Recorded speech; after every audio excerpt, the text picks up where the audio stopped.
Radio आरो टेलिभिजनाव मेथाइ रोजाबग्राफोरखौ गोख्रोंसिन खालामनायनि नोजोरजों दिनै बाक्सा जिल्ला BRTA कमिटिखौ आबुङै दाफुंबाय।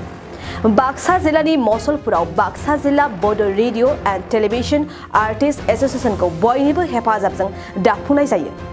बाक्सा जिल्लानि सदर थावनि मसलपुराव जानाय मेलाव गलक कसारीखौ BRTA नि आफादगिरि आरो लैथो बसुमतारीखौ नेहाथारि बिबान होनायजों लोगोसे सा 0 सोद्रोमाफोरखौ लाफाना गोदान आफाद दाफुंनाय जायो। गिबियावनो आं नोंथांमोननि बड'लेण्ड बुब्लि निउज चेनेलसिम आंनि गोसो गोरबोनि साबायखर थाबाय। दिनै मिरु बड' रेडियो एन्ड टेलिभिजन आर्टिस्ट एसोसिएशना नैबे मुसलपुराव बाक्सा जिल्ला बड' रेडियो एन्ड टेलिभिजन आर्टिस्ट एसोसिएशनखौ आबुङै दाफुंनानै होलांबाय। बेवहाय आंखौ आफादगिरि महरै बिबान होदों। बेवहाय गोजोननाय मोन्दों। जोंनि बड' रेडियो आर्टिस्ट बिथांमोना नांगौ बायदियै जोंनि गेजेराव नुजाथिफैनानै दिनै मेलखौ जाफुंसार होफैदों। सिगाङाव जोङो 7 अक्ट'बर खालि एडहक हिसाबै बर'मायाव दानानै लादोंमोन। बेवहाय नाथाय आबुं महरै जोङो दाफुंनानै लानो हायाखैमोन। दिनै 5 नभेम्बर 2022 खालार बे सनिबाराव जोङो मुसलपुराव आबुङै मोनसे बड' रेडियो एन्ड टेलिभिजन आर्टिस्ट एसोसिएशननि बाक्सा जिल्ला हिसाबै जोङो 16 जन मावफुं सोद्रोमाखौ लानानै दाफुंनानै लानो हाबाय। बेवहाय जोङो उननि समाव जों बार्तानि जा हाबाफारि बेखौ जों खोब रोखायै मावफुंलांनो थाखाय हागोन होननानै आं आफादगिरि जानानै दिनै नोंथांमोननि सेराव फोसावनो लुबैदों।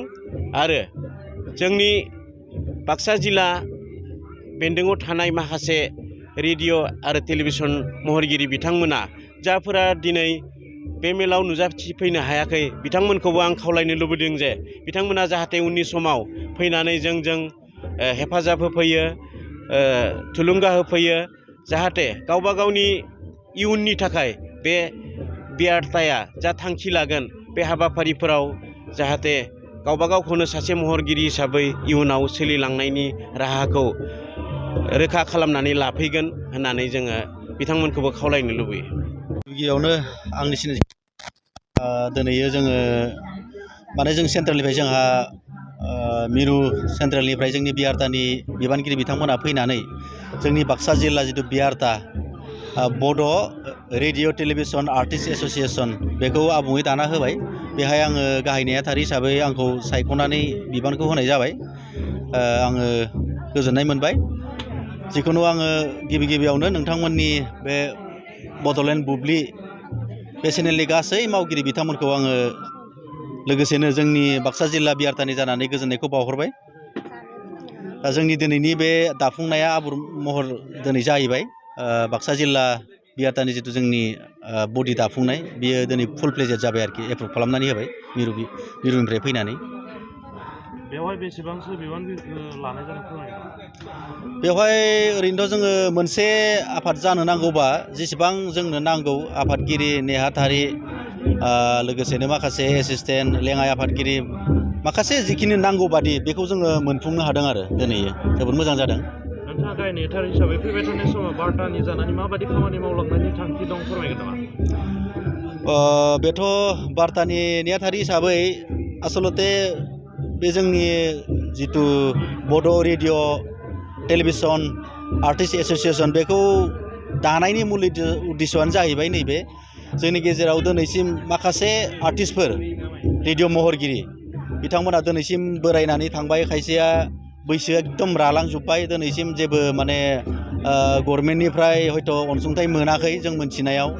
दा बेफोरबादि आरो खायसेया बोरायनानै थायाखैब्लाबो खायसेया माखासे जाहोननि थाखाय माने एप्लिकेसन होबाबो गभर्नमेन्टनियाव मोना, किसुमान हेंगारनो हायै जाहोनफोरनि थाखायबा मोना। दा बेफोरखौ जोङो मावफुंनो थाखायनो, बेफोरखौ मोनहोनो थाखायनो आरो माखासे जोंनि मावनो गोनां खामानि दङ नैबे जोंनि बे BRTAयाव बयबो जुगदान जायो आं बेखौ खावलायदों।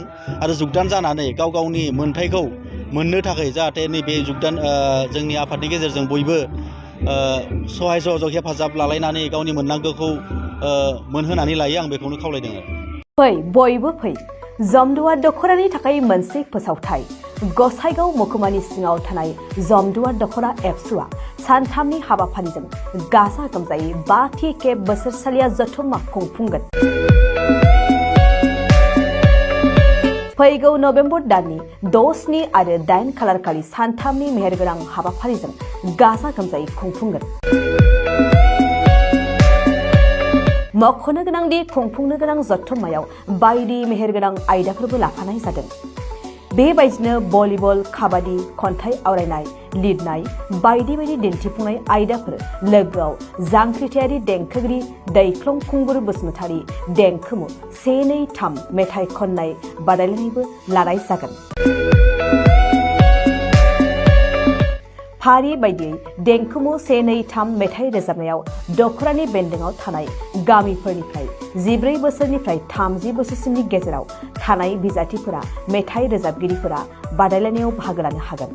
मोनाबिलिनि हारिमु बादायलायनायाव गाव गावनि रोंगौथिजों बिजाथिफोरा बाहागो लानो हागोन। एक्जिबिशन दिन्थिफुंनायखौ 6 नबेम्बरनिफ्राय जोबजासिम नुनो मोनगोन। 6 नबेम्बरनिफ्रायनो भलिबल आरो काबादि गेलेनाय बादायलायनाया जागोन। 8 नबेम्बर 2022 इं अक्ट' खालारखालि हारिमु मोनाबिलियाव मिस्टार प्रेक्टिकेल बसुमतारी आरो मिस दीप्ति बसुमतारी मोननि गाबगोनां हारिमु आरो फेस्ला दिन्थिफुंनायखौ नुनो मोनगोन।